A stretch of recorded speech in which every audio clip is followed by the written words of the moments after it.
And welcome to another episode of Dev Tool Time. My name's Torsten. I'm an engineer here at Sourcegraph on the Batch Changes team, and hosting with me today and pushing all the buttons in the background that make our faces appear live on the internet is my colleague TJ. TJ. Hey everybody, I'm TJ. I'm an engineer. I work on the Code Intel team. I've never written any books, but I just figured we might want to mention that Thorsten has. I don't know, it's pretty cool. And that's it for me. I appreciate it. Thank you. Our guest today is Adam Gordon Bell, who some of you, actually a lot of you, I think, might know from the CoRecursive podcast, which he hosts and in which he interviews a lot of interesting people from a lot of different areas from the land of programming. He also works as a developer advocate at Earthly, which is a tool or a language, I guess is the better way to put it, to define or describe your builds. But we'll get into this, I guess, in the show. We'll get into it. And yeah, welcome, Adam. Thank you. Thanks for having me. I've read Thorsten's books. They're good. For the record, for the live audience, I did not get them to say this. Like, this is unplanned. All right. So, as usual, we start with the hardware setup. So, Adam, you want to show us, share the screen so we can see what you're working with. We already see your nice chair in the background, which is... Yeah, thank you. Just also, is that acoustic paneling in the background? It is acoustic paneling, yeah. Nice. Yeah, so hopefully I sound all right. You can see this, right? Yeah, we yes, can see. I can see that. Okay. Yeah, so cool. This is my setup, what I'm looking at right now. So I have a 27-inch monitor here, a smaller monitor off to the side.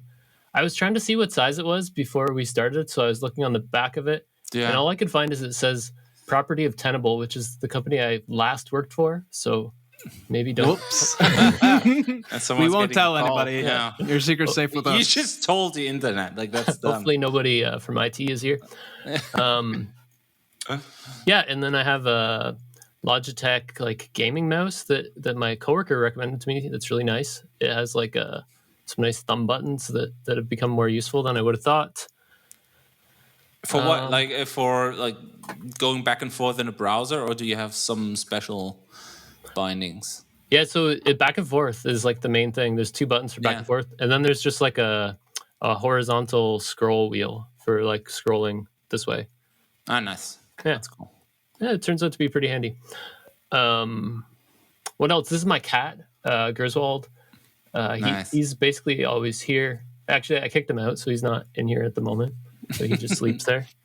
Yeah, chat's interested on the specs on that cat. So any specs you can share, or that's Griswold. He has 4 legs but only 1 eye.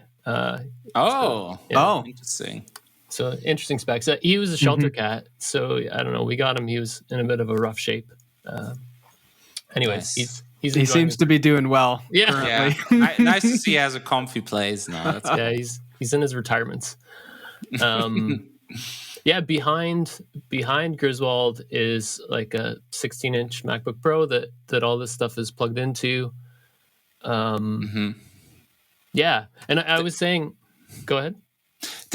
In front, we're looking at the thing between the monitors. That's an audio interface, and what's the thing below? That's a dock or something.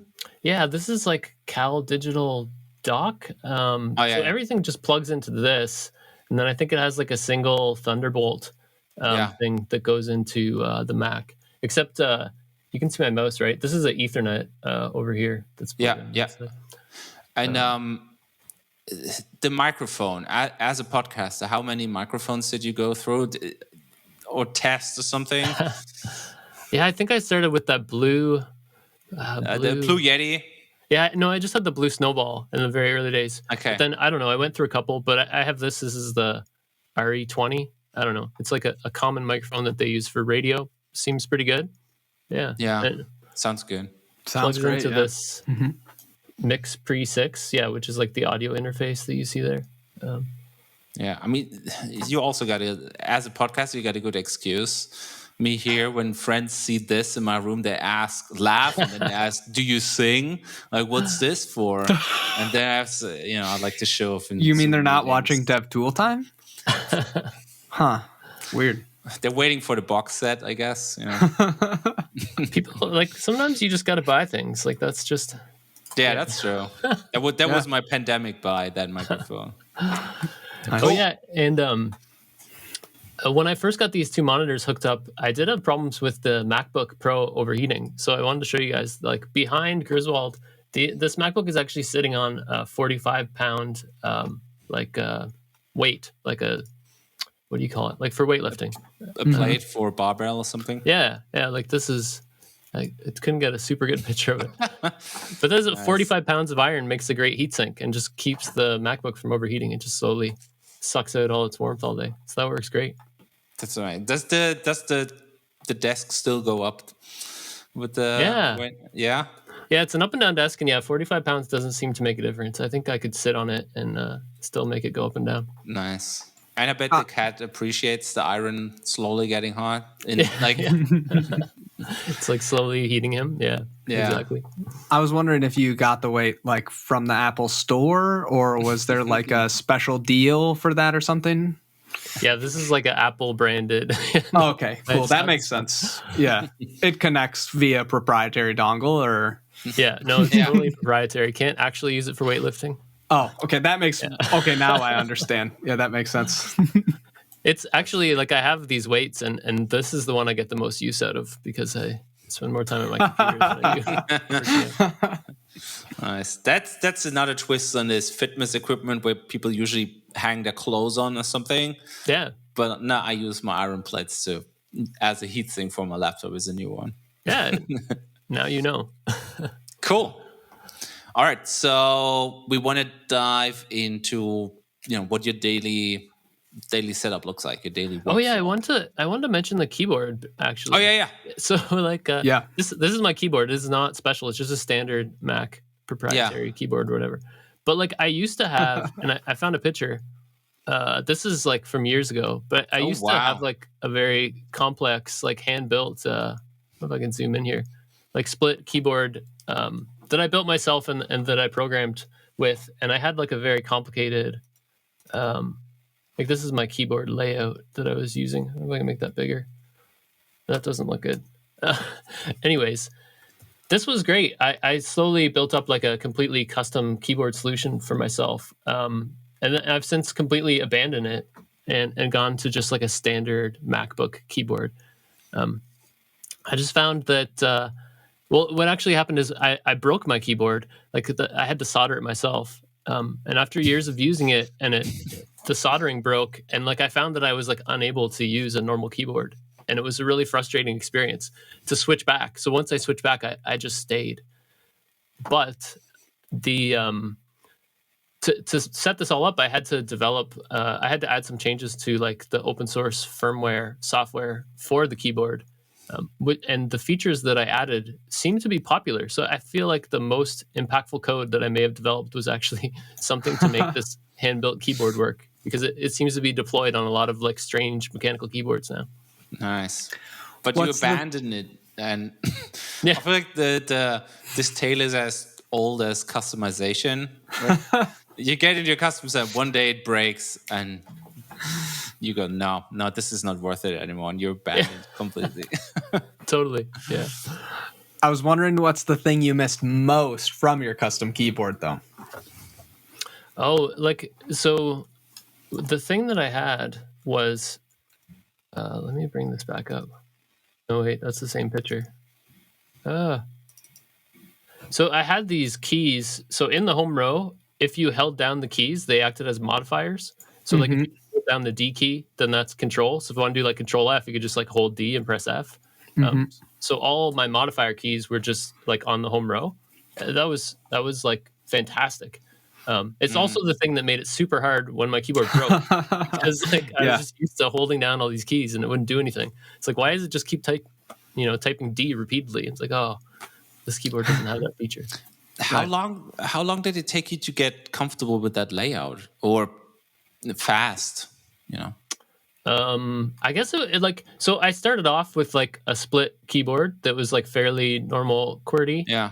And then, I think I just kept adding things like, oh, wouldn't it be cool if I could have like control in the home row? And then like, oh, little F, if I held that down, that should be F lock, right? Like that just makes sense. Yeah. And then like, it just makes sense. Yeah.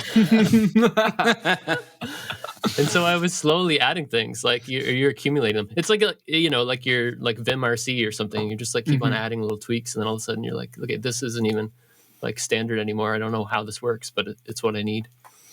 So, the one tailor says custom setup breaks and you lose it and you go, I don't need this anymore. The other tail is people go so deep into customization that they become afraid that they can't use any other thing. And then they have this fear of being dropped in a server room in the middle of the night, having to, restart something, but they can't work with the standard keyboard and shell, whatever. Did that play into it? Like it's so customized and you couldn't type on anything else? Yeah. And then like, just because the keyboard broke, because like, I'm not a very good solderer. I only learned to make the keyboard, but I had been using it for years. And like, it was just like, so, I had to still do work. So I had to use a normal keyboard and it was just painful. Right. And I was like, okay, I don't think I want to go through this again. Plus, not really sure how to find what the soldering problem is with my keyboard. And I'm like, okay, I think I've gone far enough down this path that I can see like, maybe staying somewhat close to the defaults are a good idea. Well, now you got the scars to show for it. Yeah. And a bunch of really happy customized keyboard users who are running your code. That's true. Yeah. Yeah. Mm-hmm. Yeah, if you're out there and you have a crazy custom keyboard and you're using like the permissive hold feature, like just remember that I built that and then gave up on the whole yeah, thing. that's actually me. So, yeah. Nice. Cool. So let's switch to this. Yeah. So I was going to show you my dev environment. So I guess let's give the viewers some context. So you work as a developer advocate, right? That's right. Yeah. You write a lot of articles. You do a lot of technical writing. I think we should also link to some of the recent articles that Adam wrote about CLI tools and other things, which are super interesting.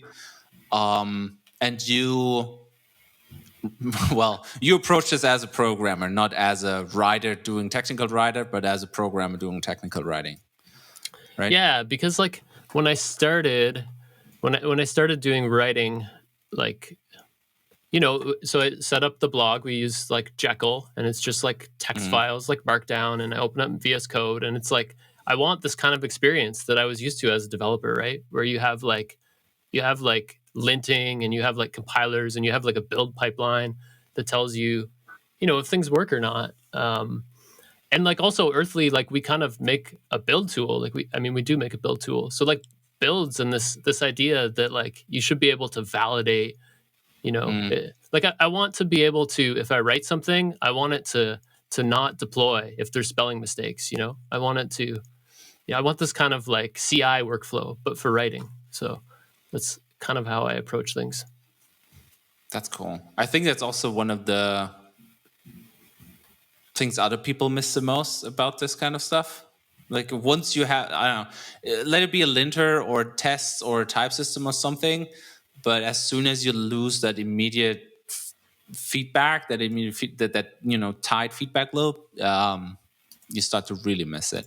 Yeah, if I type for too long without seeing red squiggly lines in my editor, I think like, oh, something must be broken. Like, did the LSP crash or something? Like, it must be wrong, right? Yeah. So same thing with writing. Yeah, same when I run tests and they pass, I'm suspicious. Yeah. No. Let's make the break. Well, you're gonna love what I'm gonna show you then. So this is just my VS Code like solution for the blog. And yeah, there's like lots of articles and stuff. And like I often work like this with like it kind of on half. It might be hard to see I have the font jacked up a little bit. But yeah, so then like as I'm writing something, I might have two windows, like maybe one working on a code solution or Googling something, and then one kind of work on the writing side. And then I kind of start up the blog just running. Like this is using Earthly down here to run the blog, which you can see here, right? And then Yeah. So what I've done is just try to build up this workflow around being able to lint my Markdown, right? So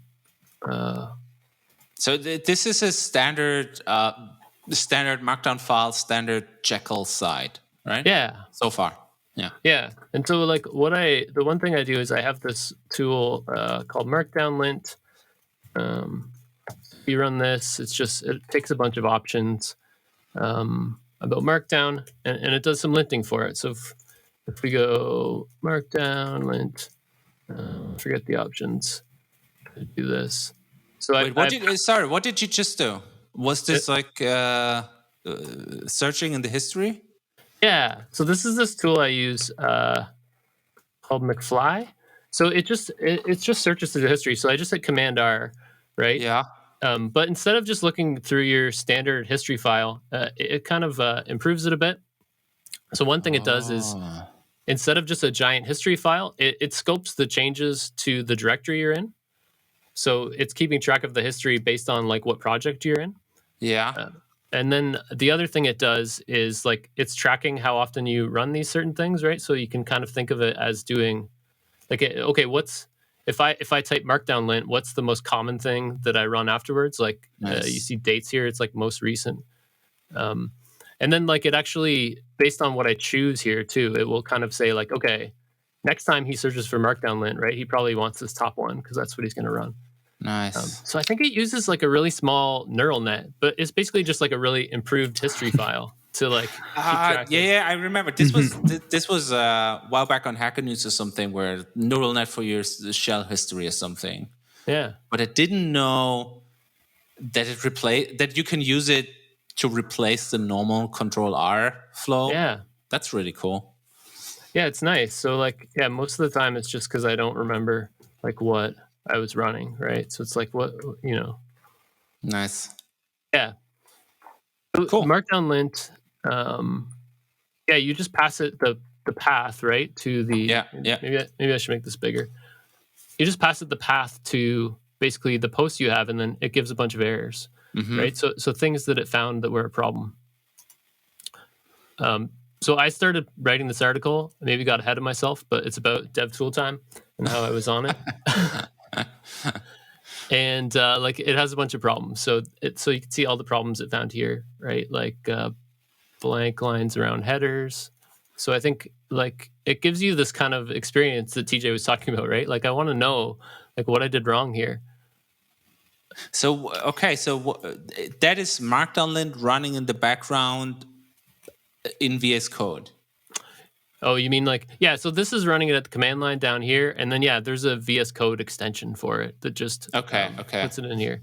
And then yeah, it also shows up like here, like it's compiler errors. Like I can just pretend that I'm writing code because it's all in the nice places I expect things to show up, right? Okay, so how does this one work? Use serial Oxford comma. It was just in the problems there. Oh, so that's a different tool. Okay. Do you want me to walk through this one first, and then we can go to that one? Yeah, sure. Yeah, don't listen to Thorsten. No, I'm poking at stuff here. No. So Markdownlint, it has this cool feature. You can do fix. So if I give it fix, it'll just try to fix the things that it finds that are fixable. So you can see. Nice. I don't know if you saw, but it just added a blank line there. I don't know what else. I think it added, like here, it added another blank line. I removed in line 32, remove the colon at the end.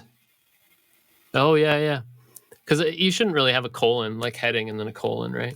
So these are all based on settings. So it has like, I can show you this Markdown. So it has like a bunch of rules about Markdown that you can set up. And, it actually tells me on mouse over. So this one is called no inline HTML because I turn that off because like I want to put HTML in there sometimes. Oh, and like line length. Like I want to do my lines as long as I want. But this is it basically it's just a linter, but for Markdown. It has like a lot of rules that you can go through and just make sure that your like README or whatever Markdown you're working on, it follows conventions, right? Like does it have extra trailing spaces for no reason? Are you using tabs, etc.? I love that it has -- fix as well. Like it is so annoying to me when like a linter tells you need a space here, or like you have trailing space, and then it's like, but I don't know. I mean, I don't know what to do next. There's an extra space, and you're like, just do it for me. Well, you're gonna really this like next that. tool Yeah. because it doesn't fix itself. Well, for some things it's a bit more complicated, but if it knows exactly the fix, it seems like it's very, very cool. The other thing, I think we'll get into this probably more too, that I really like about this is for me, like if I'm just writing like a one-off article or something like that in a blog, which like, might happen for SourceGraph or something, it would be nice for me to just know that like I'm fitting the same style as everybody else, because it's just like when I start in a new project, they've already got their linting all set up. I don't need to like set up how the formatting works. I'm like, oh, you're using Prettier or whatever. Okay, I'll just use that too. And then I don't have to be like fixing things, that are useless for me and the other person.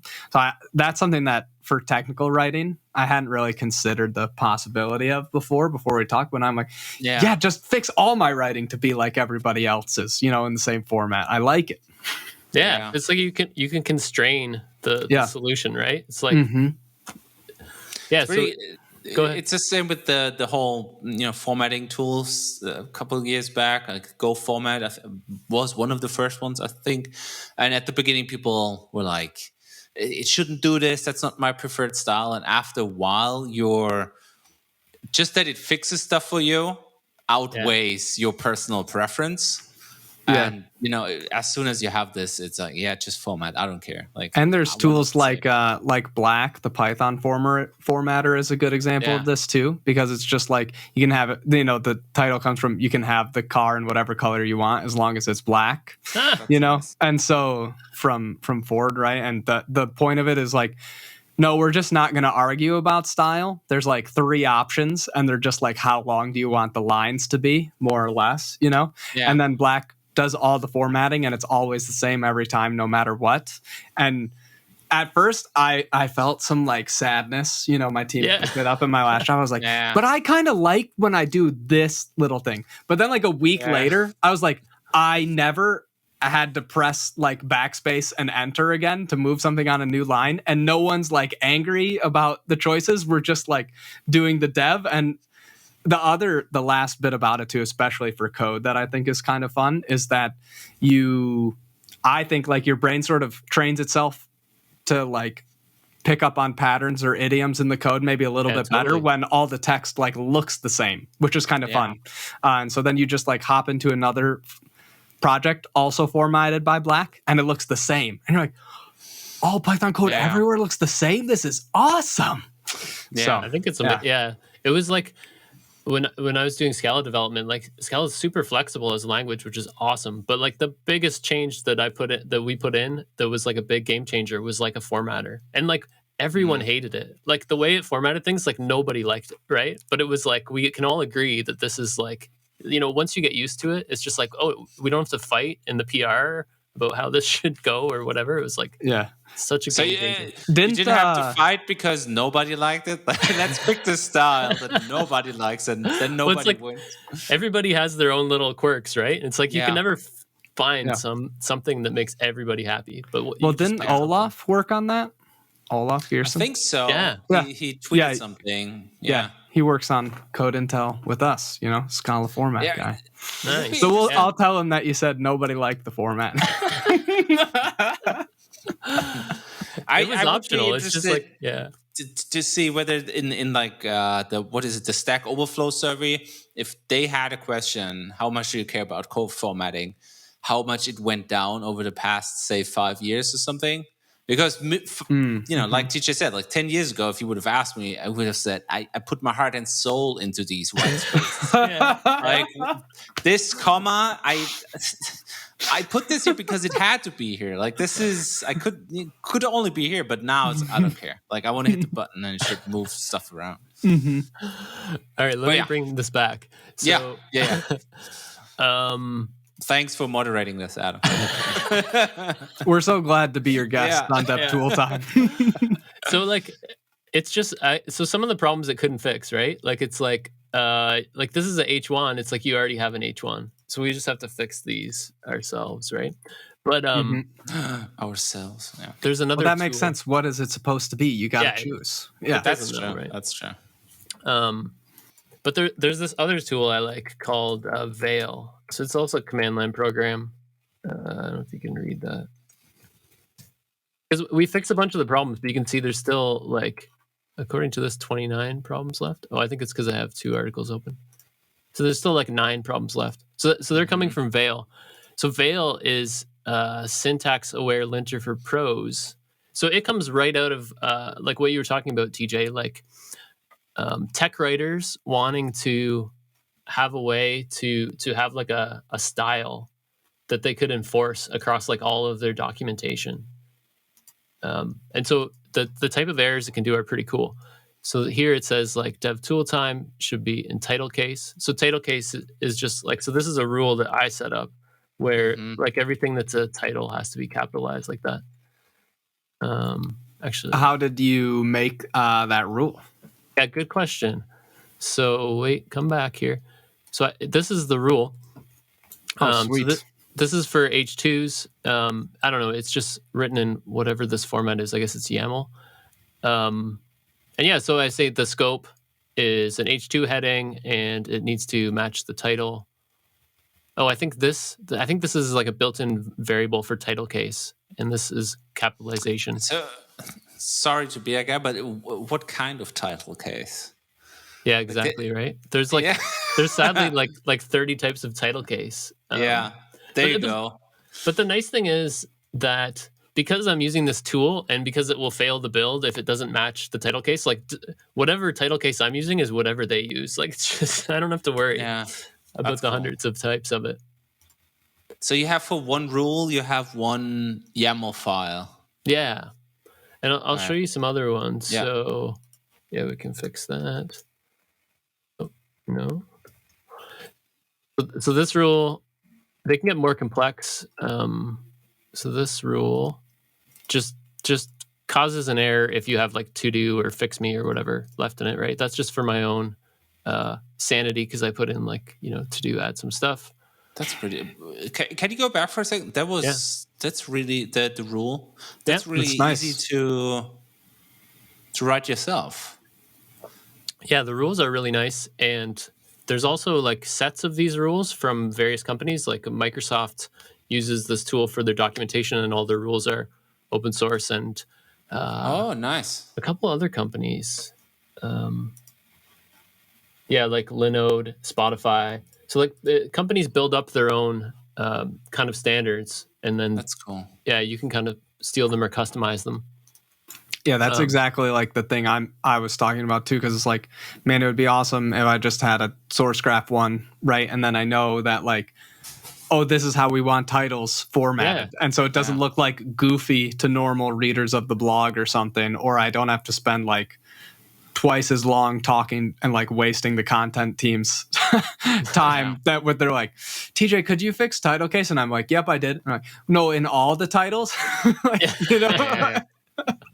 That's why in my title case one, I have that's an error, like level error. It's like, nobody's going to approve this article until you fix that. This is the one that Torsten was trying to get at before. So this one says, use the Oxford comma. So if we look at, actually we can look at the rule. So this one is just purely a regex. And I actually have trouble following how this regex works. But it's basically looking for the fact that we need a comma right here. So if you don't use the Oxford comma, it will fail the build. Chat likes Oxford comma. Yeah, we got some Oxford comma fans in the chat. So, but this one, you didn't write this yourself. This is... this rule I got from somebody. Oh, see, OpenStack. So this was part of the OpenStack contributors writing style. Okay. And if you install Veil, do you get like a base set of rules, or do you need to pull them in one by one, or use one of the house styles? Yeah, like what I've done is, so this is my styles directory. And so like, unfortunately, the best way I found to make it work, you have to pull all these styles into your repo, but that makes it easy to customize it and stuff. So they have some on their website, like they link out, like here's Microsoft one, here's OpenStack one. And I kind of just pulled out rules and put them in here that I found useful, like as we were constraining things, right? Like as somebody puts on the PR, like use the Oxford comma, then I'm like, I wonder if somebody's written a rule for the Oxford comma. And you can kind of slowly build up things around that. What spacing? Is it the double spacing at the end? Yeah, it's totally. Which I like. This has finally broken me of that, because I was always like period double space, and now why? Let's get into this. Sorry, when I was in school, that's like how they taught me. They're like double space after a period. But is this like from typewriters, or what's the? I know that some people. I had the same thing in school. Yeah. Really? Yeah. Oh, Microsoft Word used to tell you as well. I like Stupak says, as far as I know. I had the same. It did a little green squiggle under the single space, and it was like, no. That's 2 spaces or no one can read it, and you won't graduate college. It was like, it told you wouldn't graduate. That's weird. Is this like a metric versus imperial kind of thing? Like, I have no idea. Okay. We don't know the answer. We'll come back and maybe we'll post it in the recap. Where that comes from? I think it actually comes from something to do with fonts, where like now they can have like a longer space automatically. So you see, so the difference, you can see the end of a sentence better or something? Yeah, I guess. Okay. Don't quote me on this. It's live. We're going to quote this.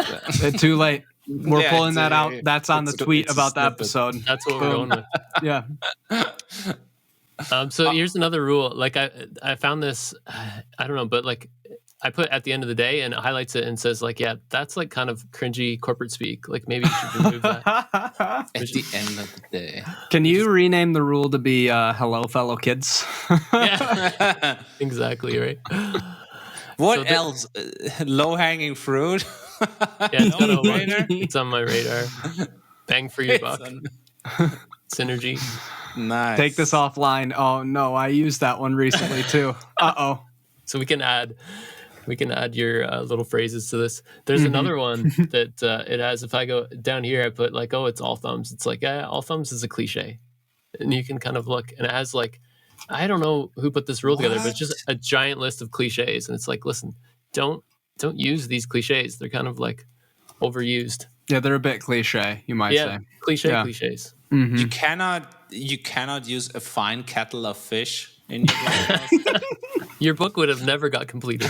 That was a title I had in mind. You know? But the interesting thing is, so this is just I just coded this in at the suggestion level. So this just will tell me, or the other people, it'll just highlight it for us. Like it's not going to fail the build if you use all thumbs, right? You'll just see it come up as That's pretty cool.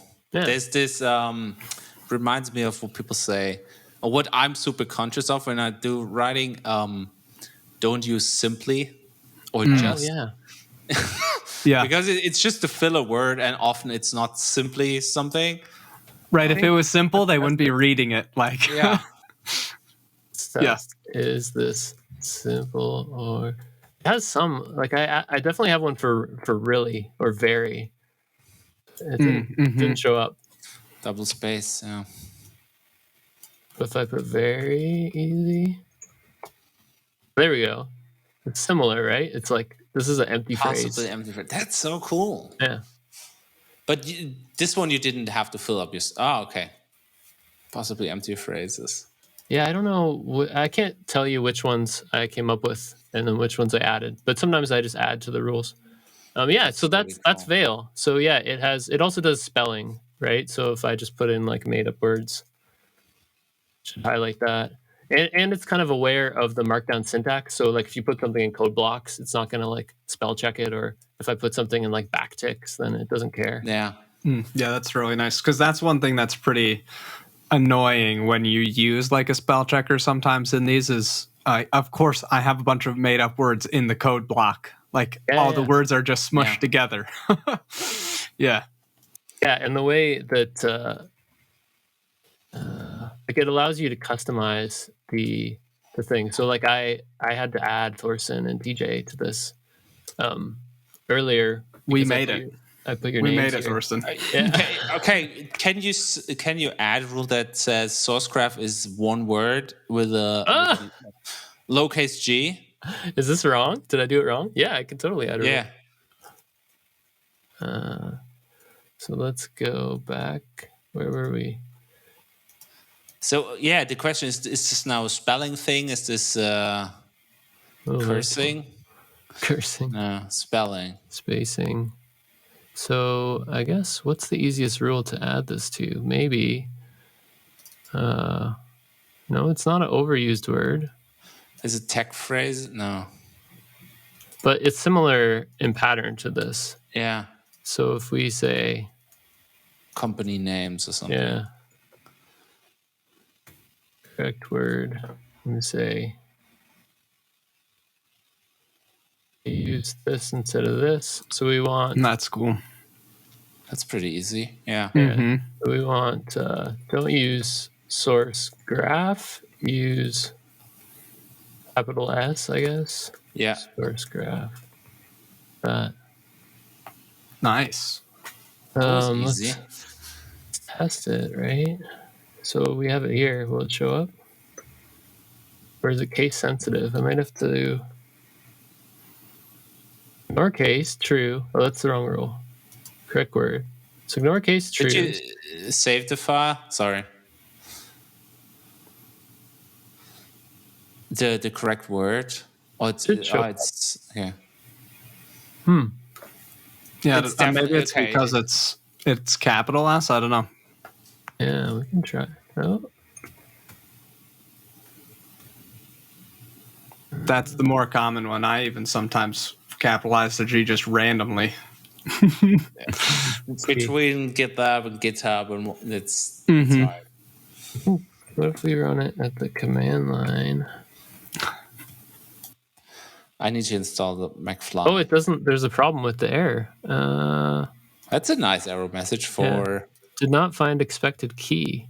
So I wrote this wrong somehow.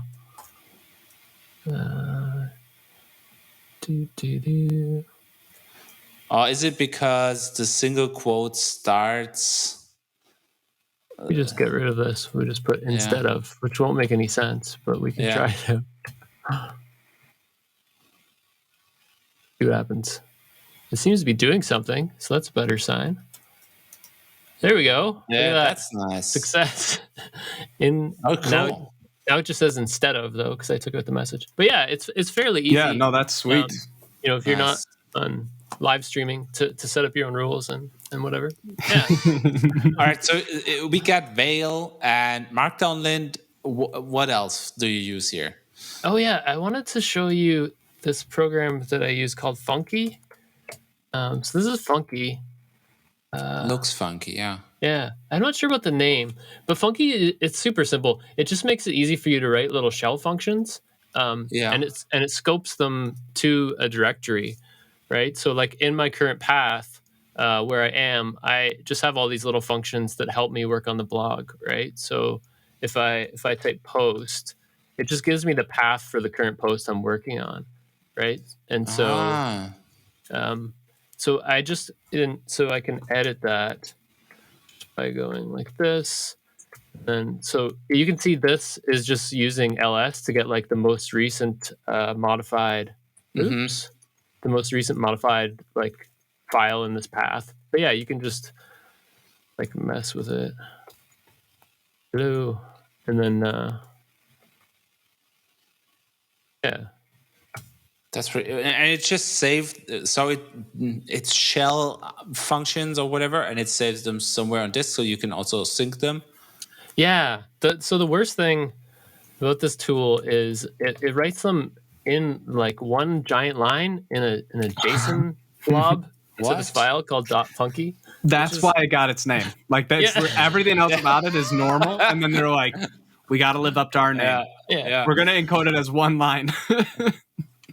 But yeah, so you can version that and stuff. But like, so like you could replace this by just having a file that you with a special name that you put these functions in, and when you like cd'd in, it would like source it. You know, it would do like source whatever. But I don't know. I like the I like the interactiveness. So it reloads too, which is cool though. So like, you know, if you were sourcing a shell script, you'd have to source it every time in between. But it's like nice that Funky, like when you run post, it somehow knows to reload the thing that you just had. I don't know how it does that, but that's pretty cool. And the file is then checked in your repository. So others who have Funky installed can also use the same helpers. Yeah, or people who don't use Funky can be like, what is this file you keep messing with? This giant line that just goes on forever. It also has global Funkies, as they call them, which are basically just like aliases, right? So like you can see like this is just something I use to commit a work in progress commit. So it's just, you could put this in like a whatever, like shell RC file or something, but I just do it here. That's cool. Combining them all. Sorry, go ahead. I have to admit, I already have a hard time deciding between a shell alias, shell function, a script, a git alias. I know there's adding so many, this to the mix. This looks so nice. You know, I want to use this, but you know, another thing. But it's so nice. Well, so the unique thing to me is that like that it's scoped just to this project, right? So in this blog, there's just a bunch of command line stuff that I have to do, right? So I'll show you like a weird example. Where did this go? So this is the computer, right? So if I take a screenshot of this, like I have one called latest image. I think I have to wait for that. Okay, so this should be that picture. So if I go here, right, that's that picture. And then I have another one that's called set image, right? So if I do set image, it's going to basically find that latest image and it's going to copy it into the image folder for the blog, which is super, because a lot of times I'm just putting together blog posts, right? And it's like you just need a screenshot and like, so and then it's just emitting out, right, the markdown to use. So if I do that, then like this will be a picture in the blog. Like once this thing reloads, right? Super cool. That's pretty cool. Yeah. So I have to ask, when do you decide I'm going to write a function for this? Like you have all these neat little things where I think I want to have them, but I also know that every day I'm doing stuff that could be automated with 3 lines, but it never occurs to me, even though I'm a programmer, but it never occurs to me to automate this. Yeah, I think it's tricky, right? Like because there's the other side, right? Like you can spend like a week and get nothing done except make sure everything is like super customized to exactly how you want it. But I think like, you know, I spend time working on this and then I end up needing to write, you know, I end up needing a way to copy these images over. So that might start as just something I type out, right? And then like maybe after doing it a while and it's like, you know, oh, here it is. And it clearly happened because it's here in this like McFly history. But I mean, once something's getting run a lot like that, like maybe I should just take that and wrap it in one of these commands because it's super. It's also just maybe it's a little bit easier, right? Because I can just do like, you know, it's just faster. Hope you don't mind, like no caps on your name there. That's fine. I have the same function. Yeah. I think that it helps when you can do these things very quickly. Nice. That's pretty cool. Yeah, I like it. I like how quick the turnaround time is. It just makes it easy to like fix up one little paper cut. And then, you know, you do that once and then it's a little better. And then you do it again. And you don't have to do it like all at once for a whole week and like lose all of your productivity and momentum on a bunch of things. You're just like, oh, yeah, cool. Okay, I fixed that today and it's better. Yeah. Cool. So what else is on your things to show list here? Oh, yeah. So Yeah, do you guys know that Z oxide? So I just have my CD alias to the Z oxide, which I think is nice, where it like can switch based on like you can CD based on substrings. So this is like Yeah. so this is like a website. Like I mainly just use it to switch between my work and my podcast back and forth. But it's nice that I don't have to specify.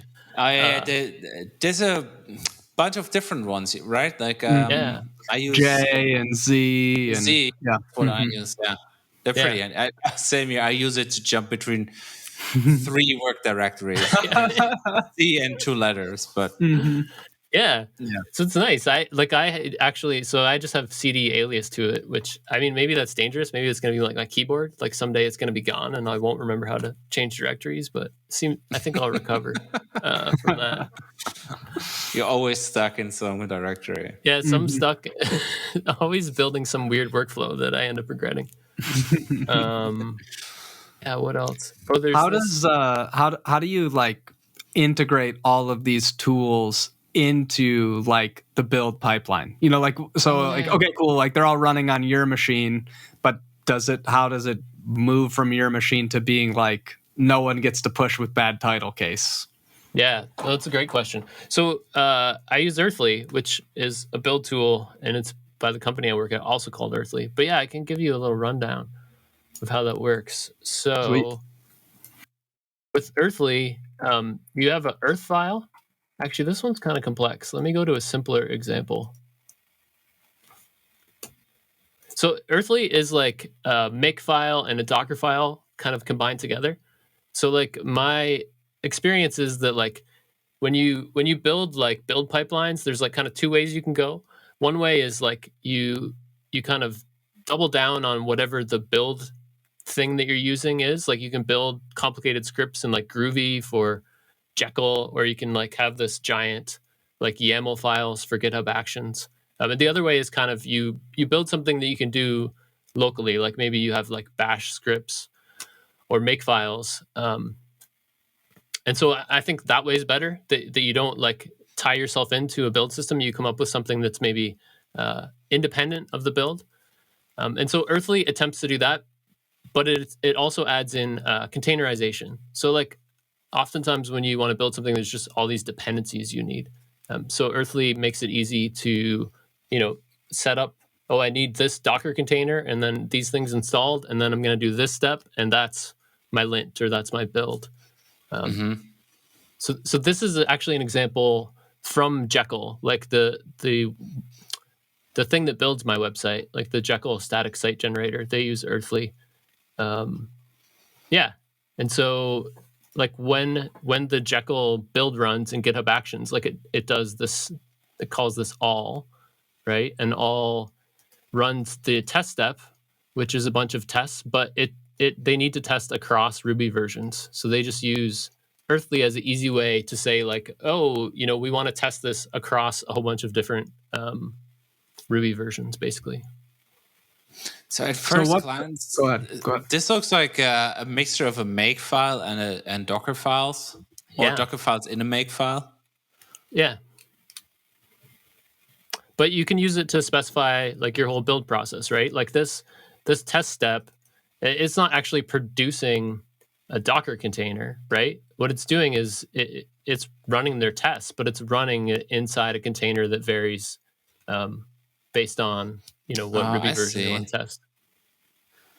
Oh, okay. So all means you're building the container and then running tests in each container. So all here is just a label, like it's just a target. Like if you're familiar with the Makefile, like you can put whatever label you want, right? Yeah. They just have one called all that runs all the steps. But yeah, and you just do like a plus sign and then the label, and then that basically tells Earthly what label you want to have happen. Yeah, exactly. So if you look, this call is test with the plus sign. You can see plus comes from deps, which is dependencies. And if you look down here, this builds up a Docker container that has all the things that they need. To run the Jekyll steps. Does run happen like inside of the associated Docker container? Like we don't have to get super far into it. I'm just interested to know, like, is it that Earthly always expects like that it will literally do Docker stuff, or is it somehow abstracted away from being Docker specific? Yeah, so Earthly uses BuildKit, which is an open source project, and like the newest versions of Docker also use BuildKit.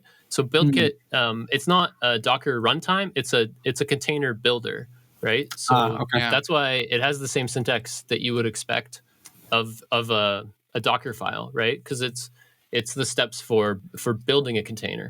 So it Very also cool. does the whole caching Yes. thing. Yeah. Yeah. that's So cool. one of the really nice features is like it caches based on like the file system, right? So we have all these deps, and Yeah, then yeah. like it's never gonna keep running these. It's gonna cache those, and even if these tests never change, it will skip this step and maybe just go the Cucumber test. Like if you just made a change to Cucumber and you rerun this, it may only Oh, that's cool. start here because it knows all the rest it's already done. Yeah. That's pretty cool because Yeah, that's tests really is cool. where a lot of other make, I guess, falls apart because it expects always something to produce an output thing that you can say, Yeah. look, make, if this exists, don't run these tests. Or you have like, what's it called? They make the phony targets. Yeah.